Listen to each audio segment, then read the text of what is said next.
January 16, 1991. Two British Tornado GR-1s are 200 feet above the Iraqi desert, running flat out toward Shaiba Air Base. Inside the cockpit, the radar warning receiver is silent. No lock tone, no spike. Every instrument says the sky is clear. It isn't. From the tree line below, a Soviet anti-aircraft vehicle that entered service before either pilot was born opens fire. Twin 57mm barrels. No radar, no warning signal for the crews to intercept, just fragmentation shells arriving out of silence. Both tornadoes go down.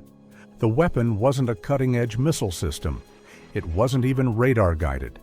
It was a 36-year-old tracked gun built when NATO was still flying propeller aircraft, and it killed fast jets because the pilots had no idea it was there. This wasn't a radar problem.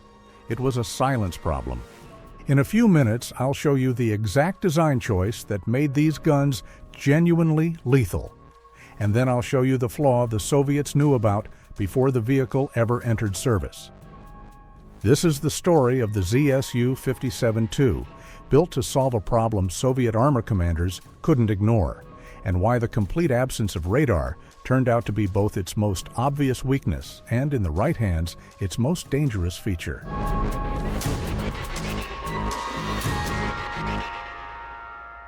After World War II, the Soviet Army had learned one thing clearly from the Eastern Front. Armor without overhead protection is dead armor. Their answer in the late 1940s was the towed 57mm S-60 anti-aircraft gun. Effective range of around 4 kilometers, genuinely capable against aircraft when linked into a fire control director and a SON-9 radar system. A properly set up battery of 6 S-60s was a serious threat. The problem was properly set up: radar vans, cable runs, emplacement time. A towed battery can't move with a tank regiment pushing 40 kilometers per hour, and a tank regiment sitting still, waiting for its anti-aircraft umbrella to deploy, is just a target with good road access. The requirement was simple: put those guns on tracks, make them ready to fire in seconds.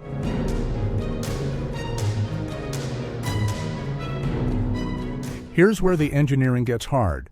They needed fire volume, enough shells in the air to actually threaten fast aircraft. They needed mobility to track alongside T-54s across any terrain.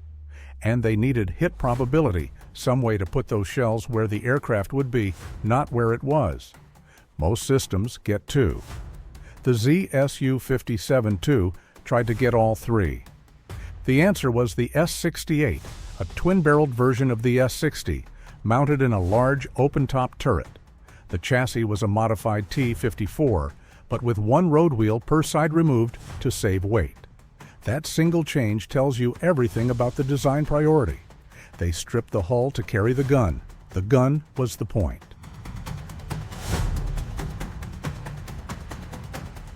Here's the part most people miss. The S-68 was clip-fed, 5 rounds per clip, 2 loaders working simultaneously, 1 per barrel. A conveyor system fed spent casings into a basket at the rear of the turret, keeping the fighting compartment clear. The gunner controlled both barrels from a single trigger or could fire each independently using foot pedals. 6 crew total. Every roll accounted for, nothing wasted. 2 barrels, each capable of 120 rounds per minute cyclic, combined up to 240 rounds per minute. But here's what makes that number mean something. Each shell weighed 2.8 kilograms.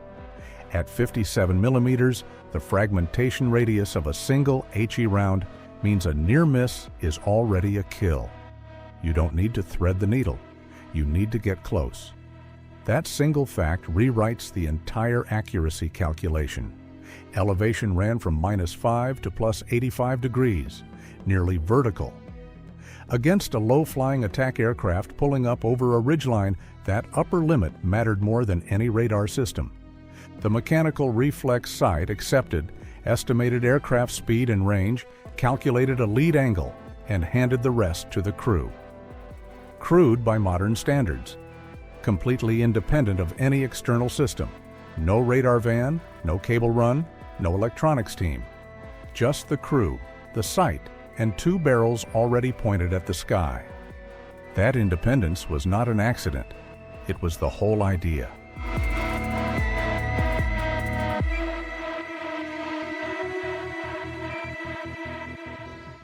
Before the ZSU-23-4, a Soviet tank regiment on the move relied on anti-aircraft machine guns bolted to vehicle rooftops, effective against very slow, very low targets at very short range.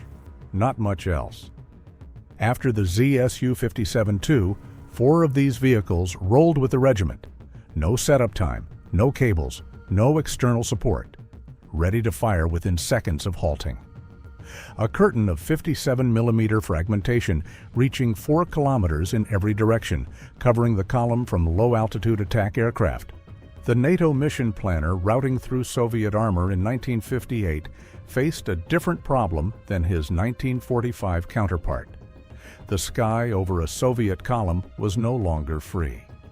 If you want more breakdowns like this, subscribe, because the next part is where it gets genuinely strange.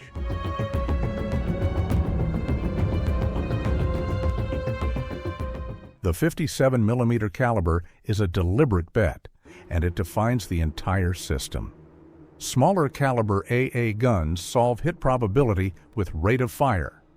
The ZSU-23-4 Shilka fires 3,400 rounds per minute across 4 barrels. The logic is, saturate enough of the sky that the target can't avoid it. Volume is the weapon.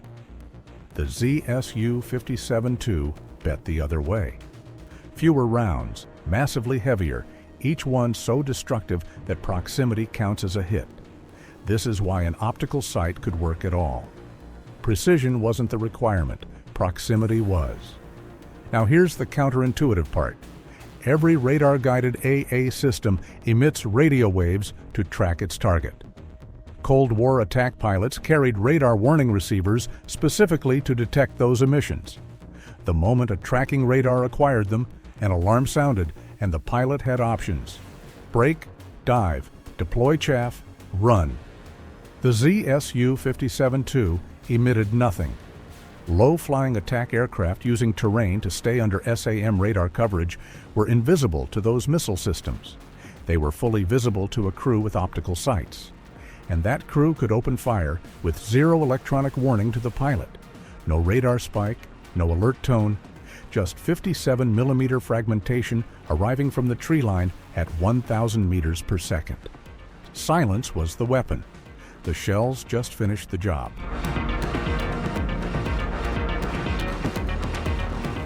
It was a genuinely dangerous vehicle, and it carried a penalty the Soviets identified almost immediately.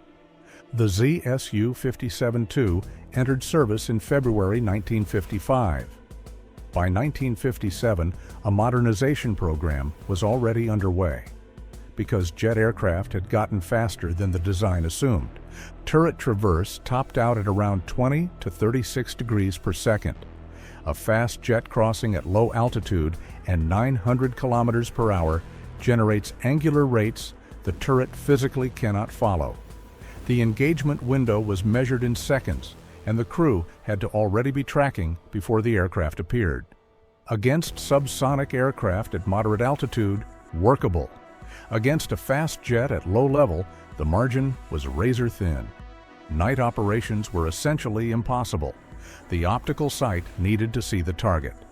Weather degraded it further, and the ammunition was ultimately limited by human endurance.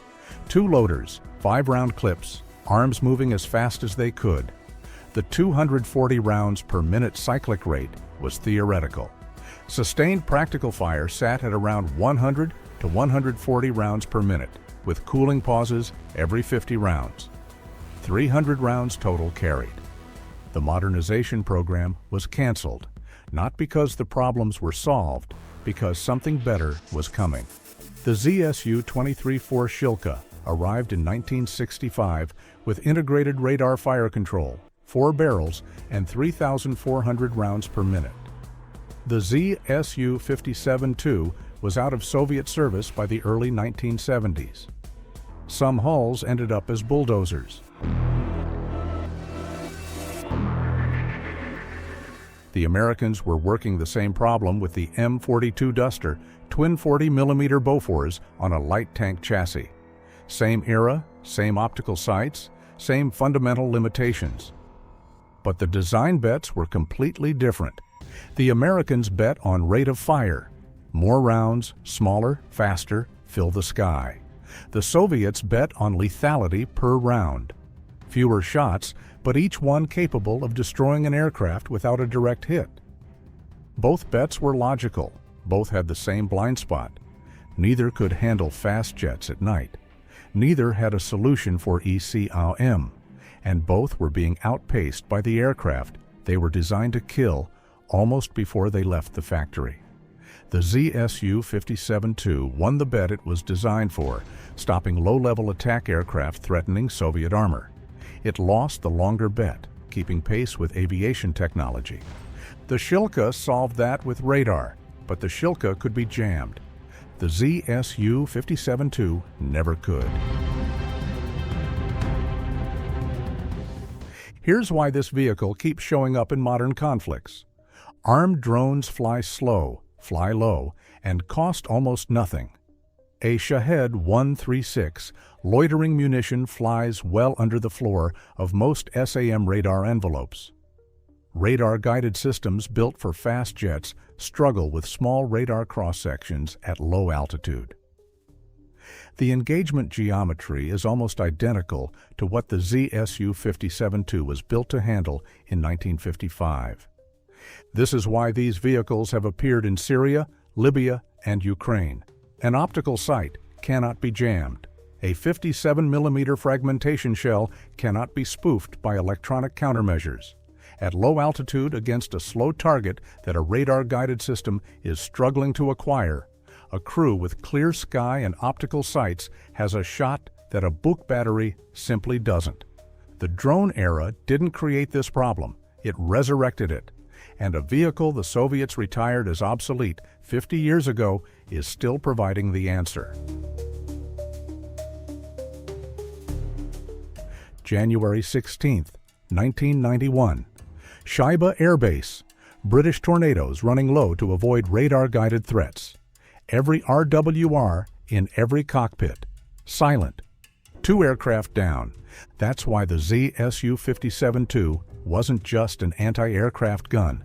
It was proof that silence is a weapon system, and that 57mm of Soviet steel arriving without warning is more than enough. The Shilka got the radar. The ZSU-23-4 never needed it. One question before you go. If you were a mission planner routing attack aircraft over a modern battlefield where both radar-guided SAMs and optically aimed guns are present, which one would you rather face? Let me know below.